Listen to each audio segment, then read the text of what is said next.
شمالی کوریا کے رہنما کم جونگ ان حال ہی میں چین کی وکٹری ڈے پریڈ میں شرکت کی غرض سے بیجنگ گئے تھے۔ وہاں قیام کے دوران ان کی مختلف عالمی رہنماؤں سے ملاقاتیں بھی ہوئیں۔ البتہ روسی صدر ولادیمیر پوتن سے ہونے والی میٹنگ جیسے ہی ختم ہوئی، کم جونگ ان کے سیکیورٹی اہلکار ان کی میز کرسی حتیٰ کہ ہر اس چیز کی جسے ان کے لیڈر نے چھوا تھا یا ان کے لباس سے مس ہوئی تھی، صفائی میں لگ گئے۔ نارتھ کورین لیڈر کو صفائی کا خپت ہے یا وجہ کوئی اور تھی؟ تفصیل سنیے BBC ریڈز میں عمر آفریدی ہوں۔ آپ سن رہے ہیں BBC ریڈز۔ کم جونگ ان پہلی مرتبہ کسی ایسی تقریب میں شریک ہوئے جہاں دیگر عالمی رہنما بھی موجود تھے۔ وہ ایک دن پہلے ہی اپنی بختربند ٹرین میں بیجنگ پہنچے تھے۔ وکٹری ڈے کی تقریب کے ساتھ بیجنگ میں شنگھائی تعاون تنظیم کا اجلاس بھی ہو رہا تھا، جس میں مختلف سربراہان مملکت و حکومت شریک تھے۔ ایسے موقع پر عالمی رہنماؤں کے درمیان ملاقاتیں معمول کی بات ہے۔ البتہ عالمی رہنماؤں کی ان ملاقاتوں میں چرچا کم جونگ ان کی ملاقاتوں کا رہا، خاص طور سے روسی صدر ولادیمیر پوتن سے ملاقات کے بعد جس طرح کم جونگ ان کے سیکیورٹی اہلکار اس جگہ سے اپنے لیڈر کے نشان مٹانے میں لگ گئے۔ اس منظر کی ویڈیو بھی وائرل ہوئی۔ ہوا یہ کہ 3 ستمبر بروز بدھ بیجنگ کے ایک کانفرنس ہال میں شمالی کوریا اور روس کے رہنماؤں کی ملاقات جیسے ہی ختم ہوئی، کم جونگ ان کی سیکیورٹی ٹیم کے 2 اہلکار اس کرسی کی جانب لپکے جس پر بیٹھ کر وہ پوتن کے ساتھ میٹنگ کر رہے تھے۔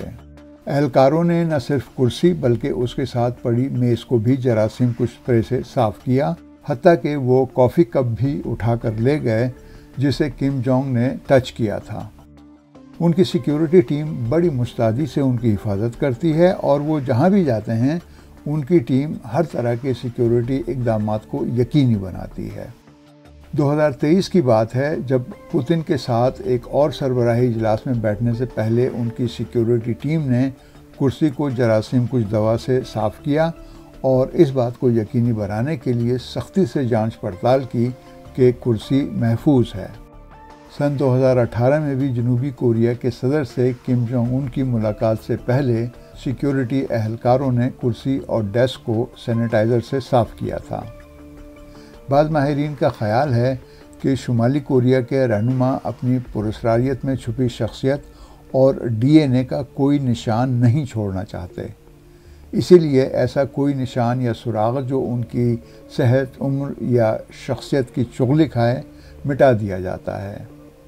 ان کی بختربند ٹرین بھی اسی وجہ سے خبروں میں رہتی ہے، جس پر وہ سفر کرتے ہوئے کئی روز تک دنیا کی نظروں سے اوجھل رہنے کے بعد ایک دم نمودار ہوتے ہیں۔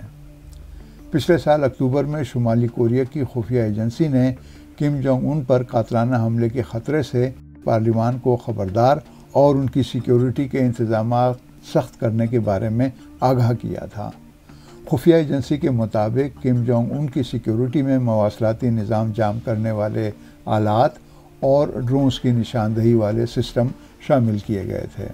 ایجنسی نے یہ نہیں بتایا تھا کہ کم جونگ ان کو خطرہ کس سے ہے، مگر یہ وہ وقت تھا جب امریکی محکمہ دفاع پینٹاگن نے انکشاف کیا تھا کہ شمالی کوریا نے اپنے 10,000 فوجی یوکرین کے خلاف لڑنے کے لیے روس بھیجے ہیں۔ کم جونگ ان نے اپنے خاندان کو ہمیشہ دنیا کی نظروں سے کافی دور اور خفیہ رکھا اور یہی وجہ ہے کہ ان کے خاندان کے بارے میں بہت کم معلومات دستیاب ہیں۔ یہاں تک کہ ان کی بیوی ریسول بھی کم جونگ ان سے شادی کے کافی عرصے بعد منظر عام پر آئی تھی۔ ان کی فیملی کے دوسرے ارکان کی بہت سی تفصیلات آج بھی صیغہ راز میں ہیں۔ شمالی کوریا کے امور کے ماہر ڈاکٹر ہویل کے مطابق کم جونگ ان کے کچھ سوتیلے بھائی بھی ہیں اور ایک کو 2017 میں ملائیشیا میں کسی نے قتل کر دیا تھا۔